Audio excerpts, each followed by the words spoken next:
Hello students, இன்றைக்கி கிளாஸில் நம்ம என்ன பார்க்க போகிறோம்னா 6th ஸ்டாண்டர்ட் டேர்ம் 2ல் லெசன் நம்பர் 1 நம்பர்ஸில் ஃபஸ்ட்டு ஃபேக்டர்ஸ்னால் என்னென்னு பார்க்க போகிறோம்.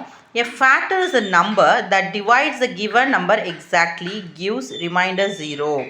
ஃபேக்டருங்கிறது ஒரு நம்பர். அது என்ன பண்ணுன்னா, ஏதோ ஒரு நம்பரை நம்ம இன்னொரு நம்பரால் டிவைட் பண்ணும்போது, ஸோ அந்த டிவைட் பண்ணுற நம்பர் தான் நம்ம ஃபேக்டர்னு சொல்கிறோம். கிவன் நம்பரால் நம்ம டிவைட் பண்ணும்போது நமக்கு எக்ஸாக்டாக 0 வந்துச்சு அப்படின்னா அது வந்து ஃபேக்டர் அப்படின்னு சொல்கிறோம். Every number has 2 factors.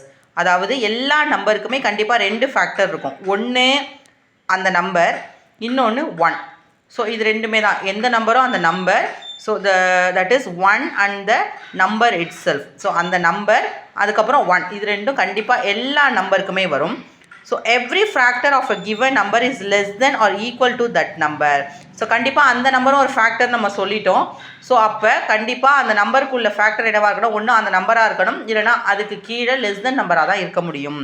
So next மல்டிபிள்ஸ்னால் என்னென்னு பார்க்கலாம். So every multiple of a given number is greater than or equal to that number. So ஃபேக்டர்னால் அதுக்கு லெஸ் தென்னாக இருக்கும்னு பார்த்தோம். ஸோ மல்டிபிள்ஸ்னால் அந்த நம்பராக இருக்கும், இல்லைனா அதை விட அதிகமான நம்பராக இருக்கும் அப்படின்னு சொல்கிறாங்க.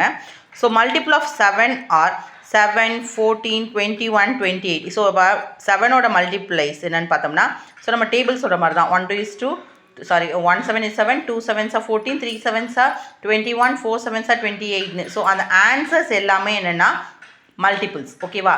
ஸோ அந்த 1 2 3ன்னு போடுறோம் இல்லையா, அதெல்லாம் ஃபேக்டர்ஸ். ஓகேவா? So multiples of a number are endless. ஸோ அப்போ இது என்னென்னா என்லெஸ். ஸோ கண்டினியூஸாக ஆகிட்டே இருக்கும். நீ 500ஆல் மல்டிப்ளை பண்ணாலும் வரும், 1000ஆல் மல்டிப்ளை பண்ணக்கூடாது, வர ஆன்சர்ஸ் தான் அதோட மல்டிபிள்ஸ். ஸோ என்னுடைய வீடியோ உங்களுக்கு பிடிச்சிருந்துச்சி அப்படின்னா லைக் பண்ணுங்கள், உங்கள் ஃப்ரெண்ட்ஸுக்கு இதை ஷேர் பண்ணுங்கள். ஏதாவது டவுட்ஸ் இருந்துச்சுன்னா கமெண்ட் செக்ஷனில் கமெண்ட் பண்ணுங்கள். ஸோ என்னுடைய சேனலை சப்ஸ்கிரைப் பண்ணிவிட்டு பக்கத்தில் இருக்க பெல் ஐக்கானை ப்ரெஸ் பண்ணிவிட்டு ஆல்ங்கிற நோட்டிஃபிகேஷன் கொடுத்தீங்கன்னா நான் போடக்கூடிய வீடியோஸ் உங்களுக்கு நோட்டிஃபிகேஷனாக வந்துக்கிட்டே இருக்கும். தேங்க்யூ ஃபார் வாட்சிங் மை வீடியோ.